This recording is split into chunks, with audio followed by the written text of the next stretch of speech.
Welcome to lesson 2.3, calling a void method. Not very many learning objectives, not very many topics, so let's get right into it. So our first concept is calling a void method. We'll cover our one learning objective. We want to call non-static void methods without parameters. We have a lot of essential knowledge to cover for that one learning objective. So did you know that there used to be a phone number that you could call, and the only job of that phone number was to tell you what time it was? It was a real thing, and they made multiple comics about this. So you would call up a number, and then that number would return some information to you. You wouldn't need to supply it any more information. You would just call the number, and then it would tell you what time it is. A method performs a similar role in our code. So we're going to look at the anatomy of a method, and we have two methods on the screen that we are going to look at. Every method starts with a return type, and that describes what kind of data this method will give back to you if you call it. So on the top example, we have a return type of void. Void is a return type, meaning that no data will be returned. So that top one is a void method. The second one underneath it has a return type of int. It will give us back an integer when we call it. Next, we have a method name. They're both called roll die, so they're both going to roll a die for us. Then we have our parameter list, so we can see the formal parameter. It is accepting an integer called size. And then a method has an algorithm. The void method will roll the die and print it out to the screen so we can actually see the result, but it doesn't give the result back to our code. We can't then use that to manipulate it and apply modifiers or do whatever. It just puts the result on the screen for us, where the second method will calculate that result and give it back to us so then we can do something with that number in code. So in order to use a method, you just need to know the signature and the return type. You don't need to know how that algorithm works. That aligns with our essential knowledge. An object's behavior refers to what the object can do or what can be done to it and is defined by methods. Methods allow us to apply the idea of procedural abstraction. That means being able to use a method by knowing what the method does without having to know how the method does that thing. It's the same reason that we know how to drive a car. All we need to know is that you push pedal to go, push other pedal to stop, and turn wheel to steer. We don't need to know the whole inner workings of how the engine works. That's all hidden away from us under the hood. That is procedural abstraction. Or the same way that we know how to use a toaster. You insert bread, turn that dial maybe, and then you push the handle down. Who knows what's happening inside that toaster? Who knows where the bread goes and who knows who replaces it with toast? I don't need to know. That's all been abstracted away. This aligns with our essential knowledge. Procedural abstraction allows a programmer to use a method by knowing what the method does, even if they do not know how the method was written. So there are three different ways to call a method. The first way we are going to see is calling a method by class. Now this only works with something known as static methods. You start off by saying the class name. In both of our examples, we are using a method from the math class. We know that it's a class because it begins with a capital letter. So we have math dot. Then we list the method name. In the first example, we are calling the square root method. In the second example, we are calling the max method. And then we list our actual parameters. So in our first example, we want the square root of 52.7. And in our second example, we want the bigger number between two variables that we declared, num1 and num2. So when we look these methods up in the documentation, we see that it has that word static in front of it. So when we see that word static in front of a method, that means that you call it by using the class name. The second way to call a method is by using an object. So this works when you are writing code outside of the class where the method is defined. So in this case, you're going to start off with an object name. So you can see in our example, we are declaring a duck object and we are calling it Howard. And we are setting it equal to the memory address that is returned by the constructor when we pass in the actual parameter of Howard. So Howard is a duck object.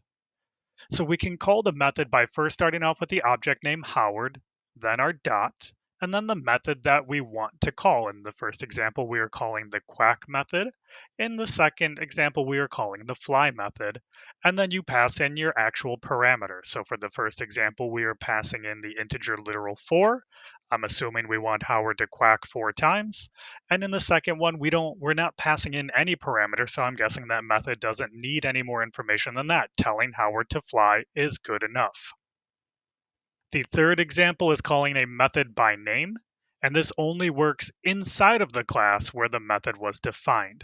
So notice we don't start off with a class name or an object name, we just start off with a method name and then our actual parameters.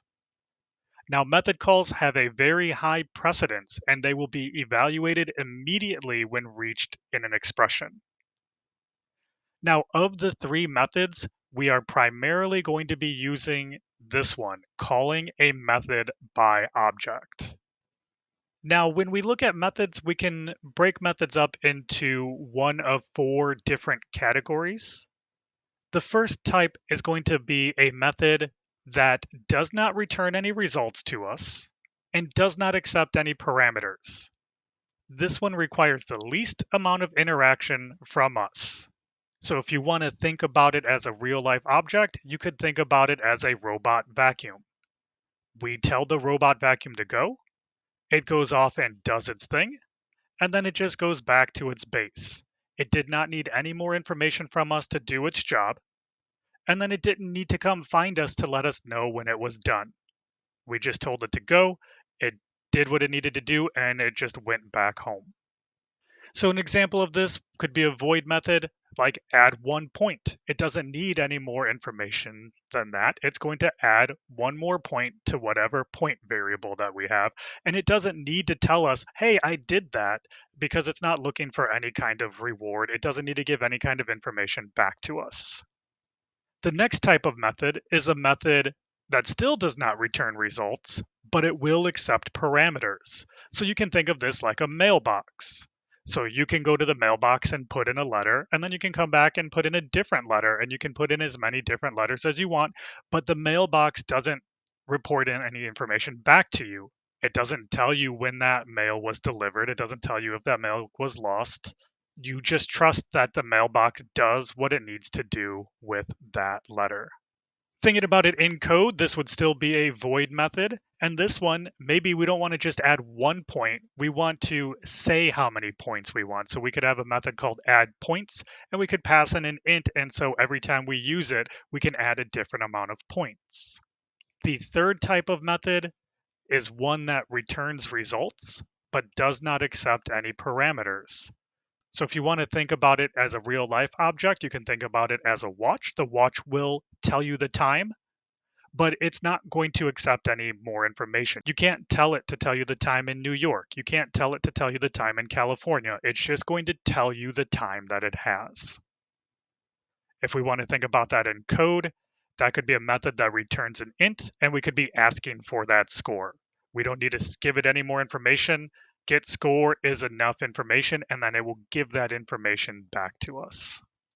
Our fourth type of method is one that returns results and also accepts parameters. This is the most versatile of our types of methods.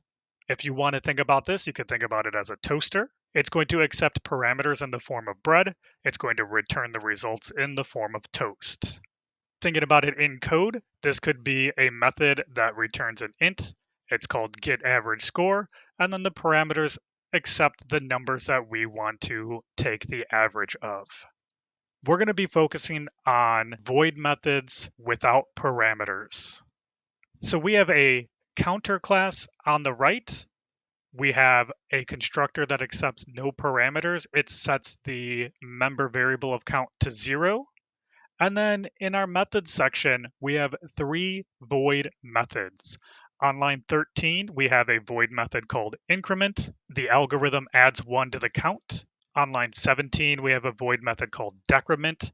The algorithm subtracts 1 from the count. And on line 21, we have a void method called print count, which then prints that count to the console.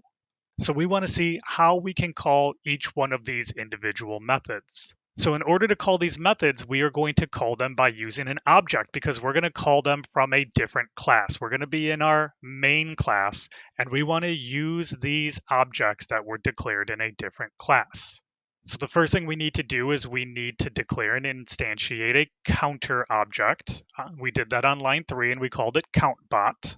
And then on line 5, we are going to call one of those methods. You use the object name, countBot, you use the dot operator, and then you call the method increment, and then you need the open and close parentheses. Even though it doesn't accept parameters, you still need to put the parentheses there. That's how Java knows that you are calling a method. On line 7, we're calling the second method, countBot.decrement. We need those parentheses. And on line 9, countBot.printCount, open close parentheses. So when calling a method from a different class, you must call the method by object name. Otherwise, Java won't know where to find it. So if we were just in the main method and we just said increment, it would only look for increment in the main method. We have to tell it, look, use this object, and then look for the method. Oh, you want to know the signatures of these methods? Yes, methods have signatures just like constructors have signatures. So let's take a look at the signatures of these methods. On line 13, the signature is increment open close parenthesis. Notice the return type is not part of the signature. And then we have the parentheses and the parameter list is empty. The signature for our next method is just decrement open close parentheses. And the signature for our last method is print count open close parentheses. Just like with our constructors, every method in a class needs to be unique. This aligns with our essential knowledge. A method signature for a method without parameters consists of the method name and an empty parameter list. A method or constructor call interrupts the sequential execution of statements, causing the program to first execute the statements in the method or constructor before continuing. Once the last statement in the method or constructor has executed or a return statement is executed, flow of control is returned to the point immediately following where the method or constructor was called. Non-static methods are called through objects of the class. So these are all methods that did not have that word static in front of them, so we need to make an object to use these. And the dot operator is used along with the object's name to call non-static methods. So although we've been using it for a while, we are officially going to slot it into our precedence table at level 15, which is the highest level on our precedence table. We have our dot operator. That operator is the period, and it's used to access a variable or to call a method on an object. So if we had a die object named d6, we can access the member variable sides by saying d6.sides, or we could call a method by saying d6.roll and then use your parentheses to define your parameter list. So here's another example of calling a method by object. However, this one is not going to work. Take a look and see if you can find out why this method call on line 5 will not work as intended. If we look at line 3, we have an object declaration, but we do not have an object instantiation statement. In stack memory, we will create a variable called countBot, but the value that we are going to have to assign to it is null because we did not call a constructor to put anything in heap memory. There are no object variables in heap memory, so we don't have anywhere to point to. And so on line 5, we are trying to call increment on null. Well, null means nothing. Null has no variables and no methods. So when the computer tries to execute line 5, we will get a null pointer exception. That's thrown when a variable is accessed which is not referencing an object but is instead null.